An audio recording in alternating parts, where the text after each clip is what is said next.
solo, duo, trio, quad, and more servers in Rust, and why a lot of solo, duo, and trio servers are not actually going to be solo, duo, or trio servers for the console edition of Rust. And the reason I'm dropping this video now is because community servers for the console edition of Rust are about to drop. And when they drop, there's going to be a lot of solo servers, a lot of duo servers, a lot of trio servers, but not all of them are going to be actually solo, duo, or trio. Some of them will simply have it in the title. They'll do a few just generic things, and the rest of it's going to be a lie. So let's go over how this works, because I think a lot of people are going to get confused, and I don't want people to get disenfranchised. I don't want you to join a solo server, realize it's not what you're looking for, and think all solo servers are broken, because that is farther from the truth than you could ever believe. So first off, what is a solo, duo, or trio server? Those are servers where you're encouraged, you're told, or it's made illegal to team up with more than another one player in the case of a duo, or two players in the case of a trio. You got quads, groups, everything like that. But basically, these servers are supposed to be anti-zerg servers, to the point where a solo server is just solos playing on their own. So this all sounds well and good, but there are a few problems here. There's only two ways that you can control servers and how teaming works on those servers. One of those ways is basically by team sizes, list sizes, and everything like that. So this is how it works. If you got a duo server, you can set it so only two people can be on a team. This means there's only one other person that's going to be highlighted on another person's map. In addition to that, TCs will only allow you to add two people to them, and turrets will only allow you to add two people to them. So yes, if you're on one of these servers, things did get a lot harder for you, because if you're in a huge zerg and you all have turrets, things are going to get complicated. And if you all want to access the same TC, again, things could get complicated. Unfortunately, this does not apply to code locks. So if a lock has a code, it can be used by anyone that knows that code. Now, one thing that you can't do with code locks on a solo server is simply disable code locks. So there's a lot of options as far as server hosting goes. And you can enable or disable items, one of those items being code locks. So you disable code locks, and now you can only use key locks. So if two players wanted to share a base, they both need to be running around with a key, or at least one of them would need to be running around with a key, and that makes the game a whole lot more complicated, because if the person with the key dies, now someone can really go deep in your base, which would really suck. So yeah, on solo servers, things are a little bit better. Basically, players can't share bases.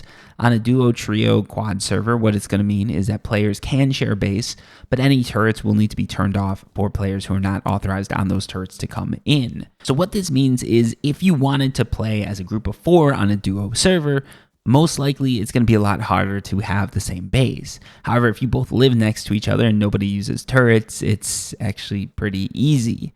You just use code locks. You can even go into each other's TCs as long as you leave them unlocked, and then you can basically just jump on, jump off TC lists, and it's not even a big deal. The only big factor there is just turrets.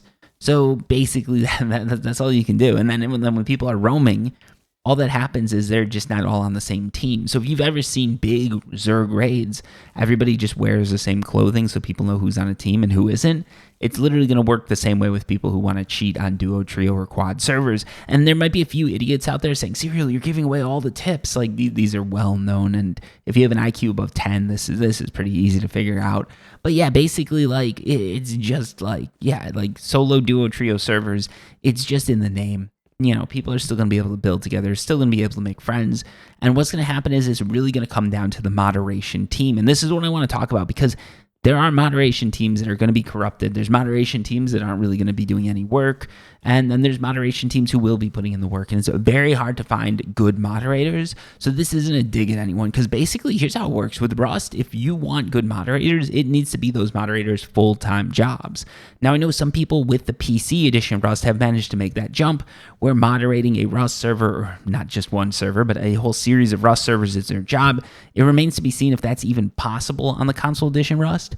But if it is, it would be great to see like a bunch of, servers that are professionally modded. Not modded as in modified, but modded as in moderated. And the reason this is so important, because here's what's going to happen, right? Like, there are a lot of situations in Rust where you could be on a solo server but end up working with someone. So let's say you're running a monument, someone else comes along and you guys are shooting at each other, you get in the mic and you say, hey, bro, can you just leave me alone? All I'm looking for is X, Y, Z. I'll give you everything else. A lot of players are going to be okay with that. So have these people on this solo server decided to team? I'd say no. Now it's up to the server rules. There's things that can be like done. Like these players still could get banned for teaming. And in some servers that would happen. But in most servers, friendly encounters are actually encouraged. So that's okay. And in a lot of servers, you get to know your neighbors, and maybe you guys don't want to be going back and forth every time you exit your bases.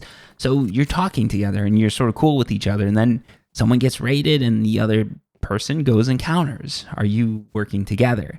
In this case, again, I'd still say no, because countering in Rust is just a thing that everybody does. You countered for your neighbors. You are on good terms, but you're still not like teaming necessarily. But then you go a little bit further and all of a sudden it's people that are going multiple wipes together. They're jumping in, they're building purposely together. And now I'd say you're sort of teaming up. And how does a moderator determine this? It's very hard. They've got to look at the logs. They've got to look at how players are acting. They've got to look at how players are working together. So like if you just know your neighbor and you're on sporadically, you're not always on at the same time, you're not going out and doing runs together, you're not sharing loot, it's pretty fair to say like you're not teamed. But if they can go back in the logs and see players sharing loot, they can see them going on runs together and things like that, then they can say, well, these people have been teamed or teamed up. But again, it's very hard to do this because you've got to go through, you've got to dig through the logs, and you've got to figure out if this is a situation. Imagine doing this for countless players per wipe, because this isn't something that's just going to randomly happen. It's going to be constant. So this is almost like a full-time job for these moderators, moderating these servers, because you can't just do it over the weekend. Otherwise, your server's going to go to trash during the week. And then when you get on at the end of a week, there's going to be no one left. And then who really cares about moderating, right? So like, it's one of those things like you almost need to make it a full-time job. And I don't know if that's going to be possible. And that's one of the warnings I wanted to just sort of drop, right? Because I see a lot of people that are so psyched for solo, duo, trio, all these servers. And it's like, yeah, that's going to be great. But it's probably going to get ruined by a lot of players. They're just going to take advantage of that. And honestly, I don't blame D11. I don't blame server admins or owners, because that's a very hard thing to do. Personally, I don't plan on making a solo, duo, or trio server, at least not right off the jump, because I feel like doing that would just set me up for failure. That's a lot of work to go in and determine if people are working together, and then you're going to kick someone and someone's going to say, well, I wasn't working together, and I'm very gullible. Like, honestly, you tell me you tell me that someone wrote on the ceiling, I'm going to look up every time, even if I was just looking up. I could be staring up. You could tell me someone wrote on the ceiling, and I'd just double check, and I'd be like, are you sure? Because I don't see anything. And if you said, yeah, I might just believe you because I'm that gullible. So, like, you know, I couldn't moderate a solo, duo, or trio server. Like, someone could literally message me and be like, hey, Serial, like, I know it looks like a zerg, but all 10 of us just end up meeting together every time we run a monument. We're not running it together. We just end up there at the same time. It's a big coincidence. And in my mind, I'm like, yeah, that theoretically could happen, right? Like the chances are 1 in a billion, but it could happen. You know, I could guess Satoshi's Bitcoin address. That could happen too, but it's very unlikely to happen. Generally, if you have that address, if you're meeting with the 10 other dudes at a monument, you're not getting there to have a circle jerk. You're going there because you're playing together. And even if you were having a circle jerk on a solo server, that wouldn't really be allowed. Keep it on the zerg servers, boys.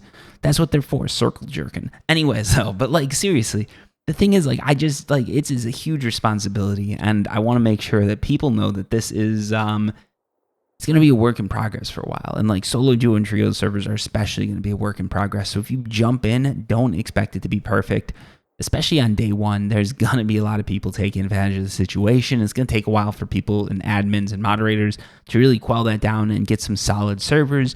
But you know what? Stay tuned, because honestly, as I find those servers, as people in my community find servers, we're going to be calling them out. We're going to be letting people know, because while I do plan to have community servers, I don't plan to do solo, duo, or trio servers, because it's probably too much of an undertaking for me. And unless my mod team is like overly ready to go on that, I think it's too much of an undertaking for them. No hate to them. Like they all seem like great people, but that's just, it's setting yourself up for failure. And I don't want to do that to anybody, but like, yeah, let's see how it goes. And honestly, if you find good solo, duo, trio, whatever servers, let me know down below in the comments. Let me know in the Discord. Let me know, just ping me however you can find me. Let me know, because I want to be calling these things out. I want to make videos about the good servers. I want to make videos about the servers that people need to go to because they're doing things right and things are working there. Also, real quick, we got to talk about one other thing. I know there's people that are already selling things for servers. So for the staging branch, there were a few people, I think, that were selling like VIP slots and stuff like that, which no hate. Like if you're doing that, you're doing that, right? Like get that bag. I guess that's what kids are saying right now. I don't think a bag means what it used to back in my day, but whatever. No, but there's people saying like get that bag, right? Like they're saying just get that money, and there are players that are going to do that. And what that means is if you join a solo duo or trio server that has an admin with that sort of mindset, there's a chance that they might let a few zergs play on that server for the right amount of money. And they might try and keep it on the down low. They might say they're not zerging, but there's some zergs that would definitely pay out like $50, $100 to be able to just conquer a solo server, or maybe not solo, but like a trio server. And there's some admins that are going to take that money. So just fair warning, like there's going to be some bad servers. If you have a bad experience, don't think that that means community servers have failed. Just think that that means you need to jump onto a new server, and don't be afraid to jump servers, especially right off the bat. But when you find a good one, make sure you stick with it, support it. And until next time, peace.